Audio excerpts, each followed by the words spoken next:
It's always draft season, and the 2026 NBA draft has been hyped for a while, and we'll tell you why. All that and more on today's Locked On NBA Draft with no ceilings. You are Locked On NBA Draft with no ceilings. Your daily podcast on the future stars of the NBA. Part of the Locked On Podcast Network. Your team every day. Welcome to Locked On NBA Draft with no ceilings. My name is Tyler Metcalf. Thanks for making us your first listen every day. Today's episode is brought to you by Gametime. Download the Gametime app, create an account, and use code LOCKEDONNBA for $20 off your first purchase. Joining me, as always, is my co-host, Tyler Rucker. How are we doing? Metcalf, I'm doing fantastic. Locked On family, what's going on? This is a new scenery for us, but I'm excited to get into it with you. How are we doing? Very excited. Got a lot to get into today. We'll get to all of it. Today's episode, chock full of stuff. A lot of introductions going around all over the place. We'll figure out who we are. We're going to let you guys know who these new voices and faces on your feed are. If you're not used to us, don't worry. You'll get used to us. You'll love us. Don't worry.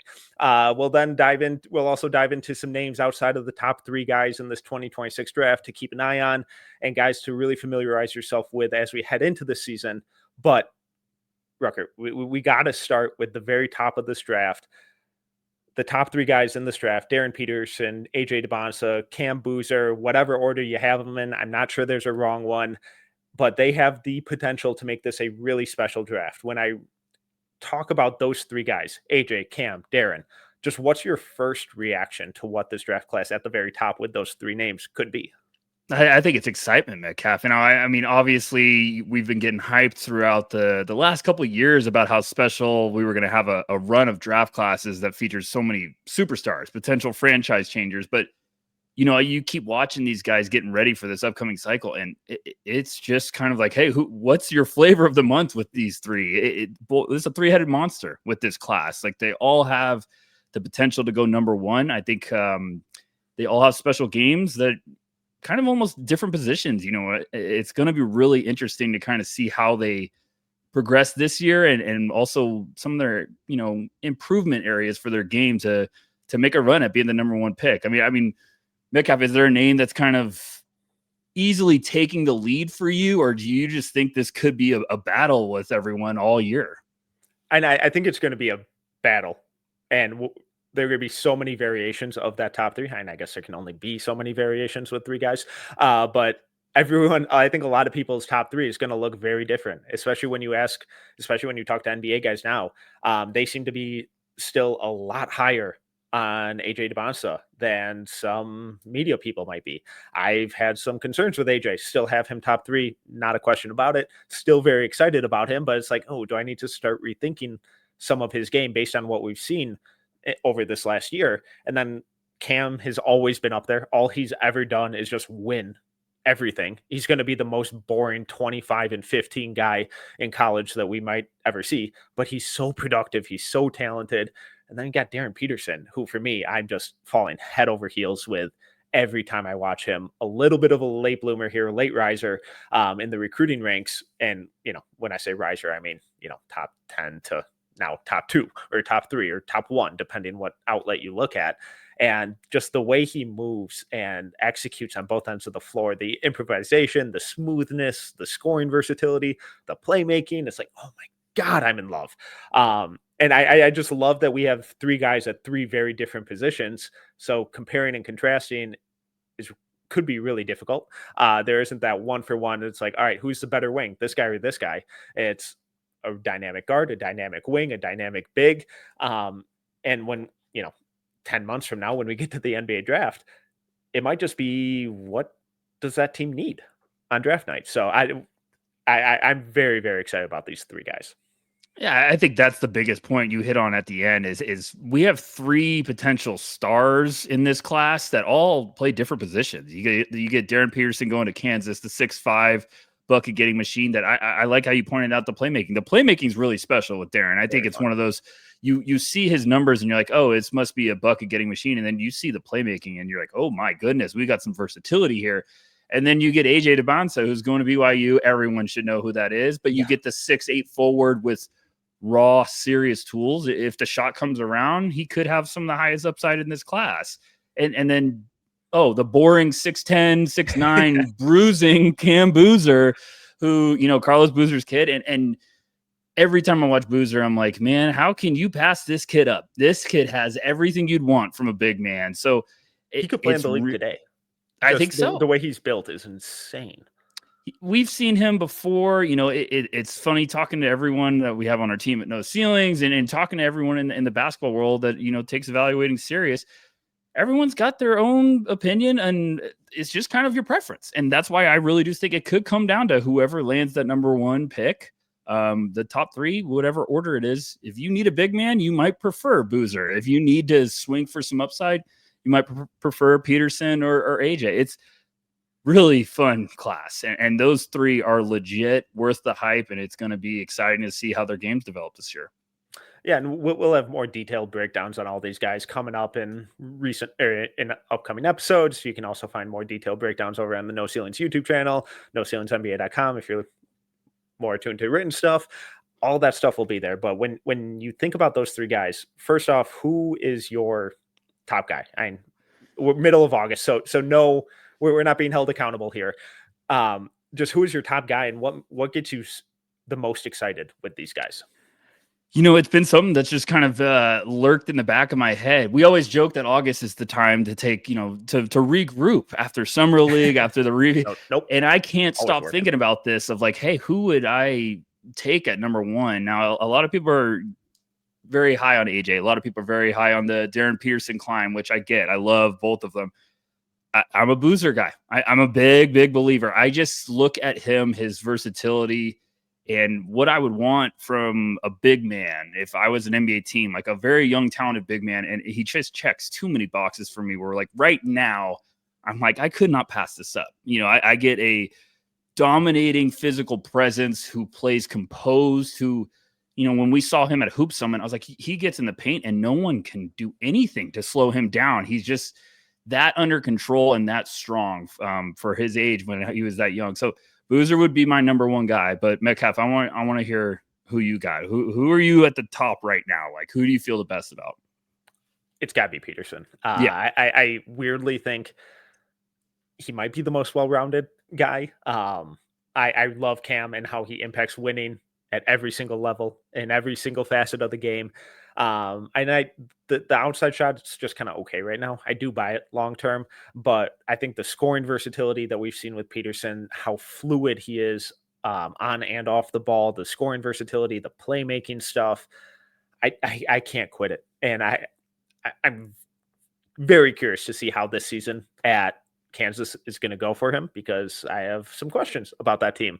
But I'm excited they finally got back in the pool of getting some of the best recruits in the world. So welcome back, Kansas Hoops. But it feels weird to not mention AJ, who's 6'9-ish, 6'10", incredibly athletic, dynamic shot maker, really good slasher. And I worry about the shot. I do, but the way that his defense and commitment to that end of the floor has grown over just the last year gets me really excited. And it's like, oh, do I really need to rethink what type of player I'm scouting here? I think that's exactly where you start getting really excited with these guys because coming into the year, a lot of people are going to be excited about the offensive side of the ball with a lot of these guys. And it's going to be the scoring ability of Darryn Peterson, AJ's just freakish length and everything. And then Boozer, how he's just a walking double-double. But then you start looking at these players and these prospects, you really get excited about other parts of their game. And that's why we're saying, hey, these could all be number one picks in another draft class.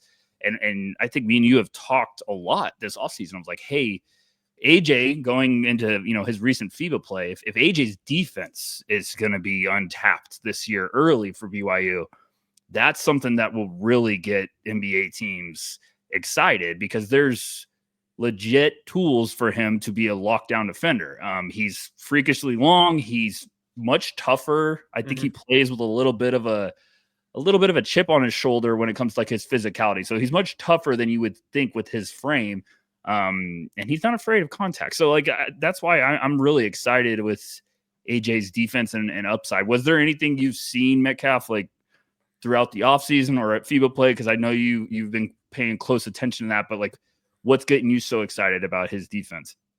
Just the competitiveness, the footwork, the physicality, and just the desire to defend. When you watch guys and they really lock in and they sit down in a stance and they slide their feet and they guard with their chest and they get excited about it when they shut down a drive and they shut someone down, you can really tell. And the fact that he cares that much and is competing at that type of level in high school, at Hoop Summit, at FIBA, is like, okay, this is a consistent trend that we're seeing across levels, competitions, and that gets really exciting. So the offense needs some work, still very exciting, but the defense, I think, is way further ahead than I was kind of anticipating at this point last year during his junior year. But the top three always get the most love, rightfully so. But coming up, names outside of these top three that you have to keep an eye on as we head into next season.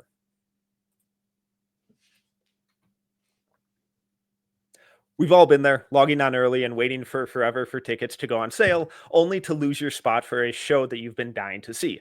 Live music should be about making memories, not dealing with the stress of ticket shopping. That's where Gametime comes in. Gametime makes getting tickets faster and easier than ever.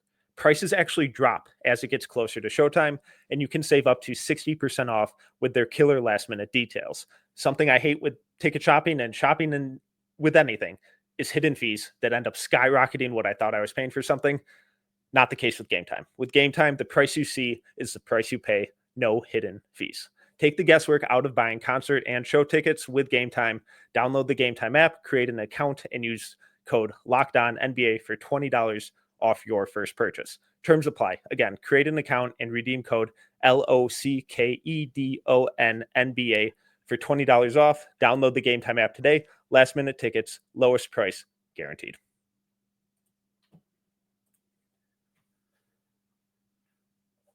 Top three names get all the love, but that doesn't mean there's not more talent here. We're going to rapid fire through a lot of these guys, try and get as many names out there as possible, elevator pitch style. I know the first name that you're going to say, but Rucker, outside the top three, who's the next guy that gets you really excited in this class? I think it's Michael Brown for me, Metcalf. And it has to be. We're talking. So for all those that are getting caught up, this is why we're here. This is why Locked On NBA with No Ceilings is going to be fun this year, folks. Michael Brown Jr. is going to Louisville. He's a point guard who is a bad man on the basketball court.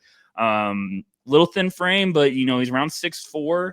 I've seen him from 6'3" to 6'5", so the preseason team measurement websites are always fun this time of year. 6'7". Louisville, yep. So, but really talented, really shifty, smart player on the court who all of a sudden can pull up from another zip code if you want him to. And then you never know, out of nowhere, he'll kind of try to throw down on people. So this is one of those just you better be on the edge of your seat type of guards that I think it would take a lot, but it wouldn't shock me if he gets into that top three. I think he would take Michael's hitting the ground running and on a heater this year, but he's that talented. So, Metcalf, what about you? What other names getting you excited? Adore Michael. I think the more realistic option is that he makes it a top four instead of necessarily breaking into that top three, or it's like he's 3.5 or, something along those lines. It kind of carves out his own little niche there. Someone we saw at Hoop Summit this last year, freak athlete, going to Baylor, shooting guard, Tunde Yesufu. This kid rocks. He's so much fun. I believe he's California's high school all-time leading scorer or something along those lines, or most points in his senior year. Bucket getter, awesome athlete, really fascinating kid and personality. Continuing this trend of dynamic, uber athletic guards, shooting guards, going to Baylor. I'm fascinated to see how consistent the defense looks. We know he can get a bucket. When he gets hot from outside, he's going to let it rain. The athleticism looks day one ready. He was getting a lot of Anthony Edwards light comps at Hoop Summit. He kind of carries himself and moves that way. I'm not saying he's Anthony Edwards. Calm down, everyone.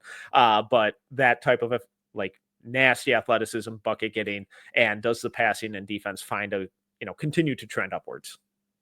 Yeah, I just had the opportunity to see Tunde at Formula Zero, which is here in Phoenix. It's Damian Lillard's invite-only camp for college players and high school prospects. And we saw him at Hoop Summit, like you just said.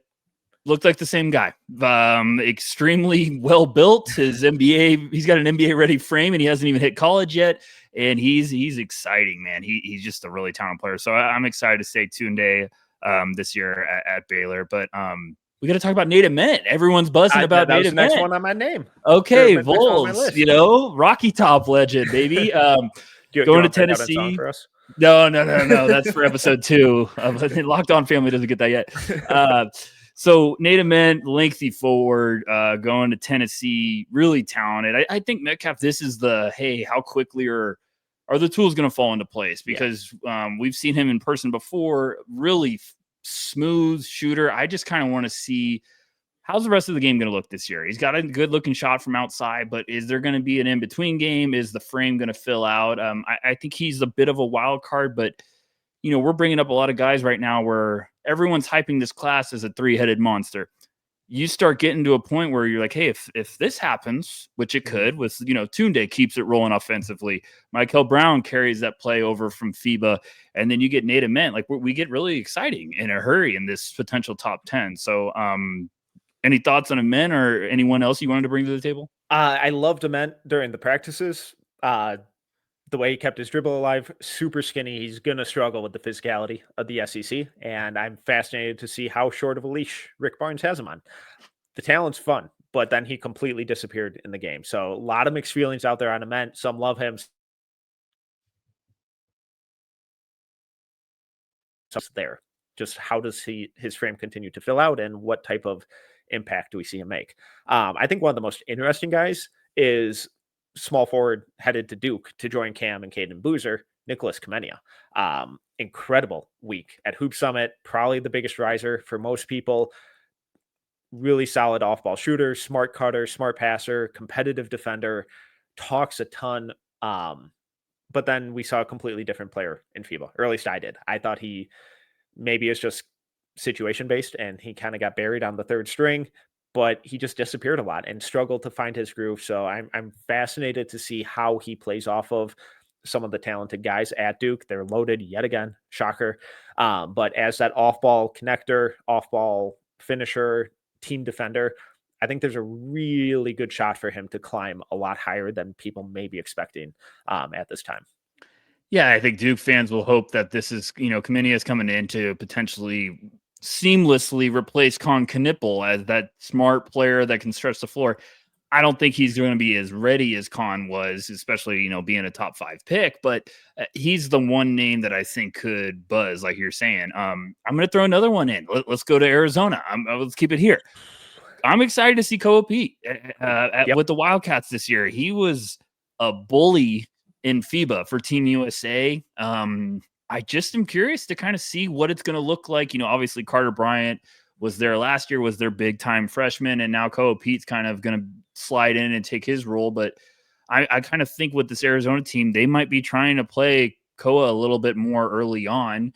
So it's going to be really interesting because I just thought he was a man amongst boys at FIBA, was playing. He was just so physically ready to go. So that's another name I'm really curious to see this year. This class is going to be fun, Metcalf. It's going to be fun. I'm getting excited already. It's August and I'm getting excited. My thing with Pete is like when it looks good, when it's going, he looks incredible. I'm just not sure if that physicality, that bully ball style is going to translate. If it does, he could be Aaron Gordon-esque, that type of player. But if it doesn't, it's like, oh, is he Derek Williams-esque? And, that's a different story. A couple return. I'm going to shift to the older guys because we're not age biased here. A couple of the returning guys that I'm really intrigued by overseas, Kareem Lopez playing with the New Zealand Breakers, shooting guard, Paul McNeil at North Carolina State, really fun, talented wing who really took an upturn as the season went on and late in the year.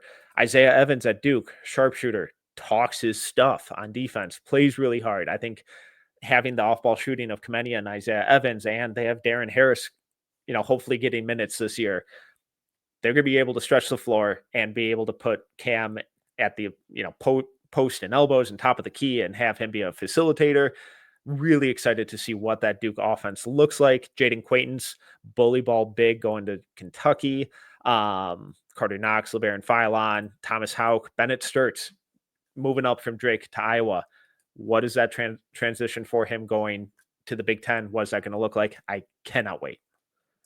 Yeah, and for everyone, listening, we're going to talk about all these guys this year. Yes. This is what we do. This is why we're going to be bringing the heat for Locked On this year. And we're just kind of mentioning a little bit because if you're bored without the NBA going on, with the dog days of the basketball off season, you get to look these guys up. But Yeah, we're just dipping our toe in right now, introducing you to some names, and then we'll give you all the in-depth stuff coming up. I think Metcalf, it's important to bring up the returners because I do think there is a lot of incoming freshmen that are really talented. But I think we've been looking at these freshmen and being like, hey, there is a point where it could get a little bit of a rude awakening and that these returners could climb a lot more than people are thinking, because there's some talented returners, and not just saying like, oh, like juniors and seniors. No, there's some talented sophomores returning. Bennett Sturts, you just brought up. Jaden going back to Kentucky, I guess, if you want to put it that way. A lot of guys that, I'm excited to see this year. Blake Harper, I think, is a bit of a wild card sleeper to keep an eye on. He's going to Creighton after fantastic freshman year at Howard. He's big size guard with good feel. So there's a lot of fun names. We see every single draft cycle, a guy will continue to, hey, where did this guy come from? Like Bub Carrington coming out of Pittsburgh. We weren't expecting him in the preseason, and everyone gets hot, and we start to be like, oh, this is a fun curveball, a party crasher, we like to call it. So any other names am I missing? Who do you got? I mean, there are a billion. Chris Senek, Darius Acuff, Omer Mayer, Carter Knox, Yaxel Lendenberg, Zay Harwell, Dane Sarr, Cam Williams, Miraz Johnson, Patrick Ngongba, Tahad Bedford, Boogie Fland, Ian Jackson, Christian Anderson. I mean, there are a billion names that we're going to get into all season. But I think this draft could be similar to the 2022 draft, where we see by draft night, a pretty clear top three, where in 2022 we had Paolo, Chet, Jabari, who kind of carved out that role. And then it's like, all right, are some of these freshmen just maybe not ready? And that's where we see some returners like a Keegan Murray, Jaden Ivey, Benedict Mathurin jump into that top six. And I think some of these returners potentially have the chance to do that. But we've gotten to know a little bit more about this draft class, but next you'll get to know us a little bit better.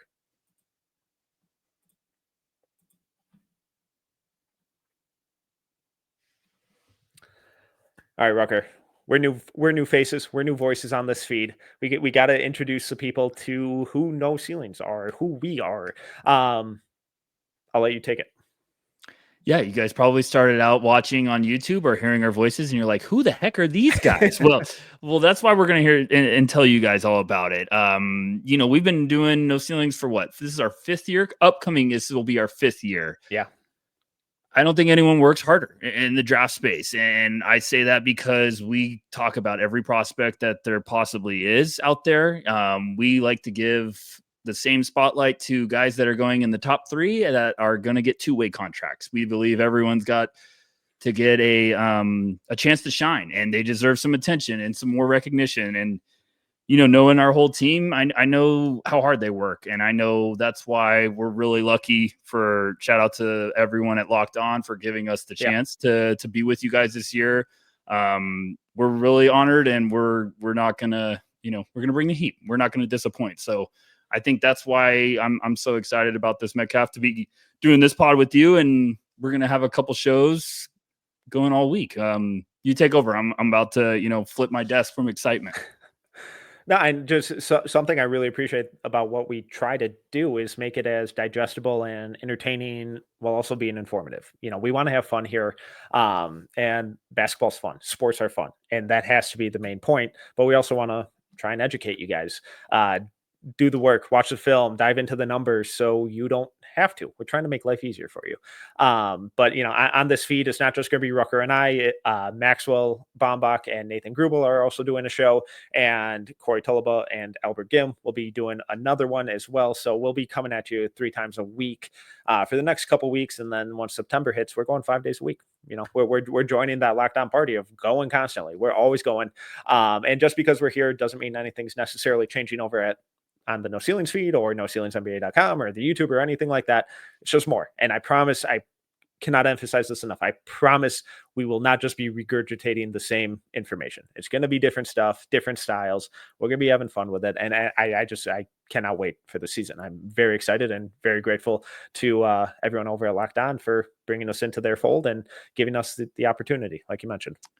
Yeah, I'm pumped about Locked On because now we actually have to plan out our stuff, which makes everyone a little bit more organized. And, it's pretty cool getting to talk to the Locked On, family behind the scenes the last couple of weeks. We've been excited. And, in the last couple of months, I guess, if you want to put it that way, we've been really excited to get this going. But it was one of those like, all right, well, now we gotta be professionals now and prep and really like line everything up. So we're not going to try to, mix up topics, but I think the cool part of having, our guys on multiple different shows is you get a little bit of taste of everything. If you like the analytics and the deep cuts, you're going to love the Draft Deeper show with Maxwell and Nathan, and then Albert and Corey are fantastic at what they do. And Metcalf and I try to, we don't want to act like we know everything. We want to try to help everyone say like, hey, here's what's going on. Here's what we like. Because no one has a crystal ball, but we're just trying to point out like, hey, keep an eye here. And this is what we're hearing. We've worked our butts off the last, 5 years to build relationships around the league, talk to people, talk to scouts, talk to agents, and our record speaks for itself. So I think it's one of those where we don't try to come off as arrogant or anything, but we also know we put in the work. So that's why this is going to be really fun. And I think fans are going to love it. And it's going to be a really, really fun, exciting year. And I can't wait to interact with everyone and see who the fans like and get told that we're wrong because we don't have someone on third on our board. It's going to be really fun, Mecca. Well, but that's the beauty about what we do too, because we have a bigger team. You're getting a lot of different opinions because I promise that we're going to have different opinions on guys. Our Maxwell and Nathan are going to have different opinions. I'm going to disagree with what someone that Corey loves. So you're going to get a little bit of everything. If you love a guy and I hate him, I promise someone else on this feed will love him too. And obviously, we're never rooting against any of these guys.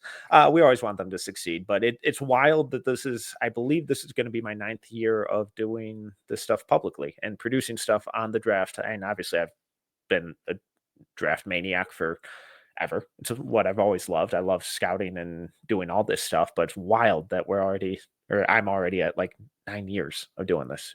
Time flies. Yeah, you asked me how long I've been doing this. I said I honestly don't know. I feel like I've always been obsessed with the draft. It's just something like not even just like I growing up, I was obsessed with the NFL draft. Then it just quickly turned into crazy level of obsession with the NBA. So sports are my life. I'm bleeding it and diehard fan like everybody else. But I took this basketball grind seriously when I was working in the NBA and coaching overseas. And now I've taken the scouting grind really seriously since back then, and doing this with you guys at No Ceilings. Like Metcalf points out, like we have arguments at No Ceilings all the time about prospects. So you're going to hear honest, and we like to be positive. And cause at the end of the day, you're scouting to figure out what can these guys do on an NBA court. Yep. It's easy to point at the negatives. We don't like to do that. We like to point at the positives because we're trying to say, hey, how can they get on the floor at an NBA level? Why are teams going to draft them? So I think it's really cool that we're going to be able to kind of showcase a unique voice for any prospect you can possibly dream of. I promise if you try to challenge some of the guys on the team, you will be surprised by some of the names they bring up. They have problems, but it's going to be a fun year, Metcalf. It's going to be, I'm really honored that Locked On's given us this chance, and it's going to be an exciting cycle. It's going to be a lot of fun. I cannot wait. And to all of you listening, thank you for making us your first listen of the day. I'm Tyler Metcalf. He is Tyler Rucker. Tomorrow, Nathan Grubel and Maxwell Bombach will be recapping the 2025 FIBA U19 World Cup. Make sure to check that out. Thank you for listening to Locked On NBA Draft with No Ceilings.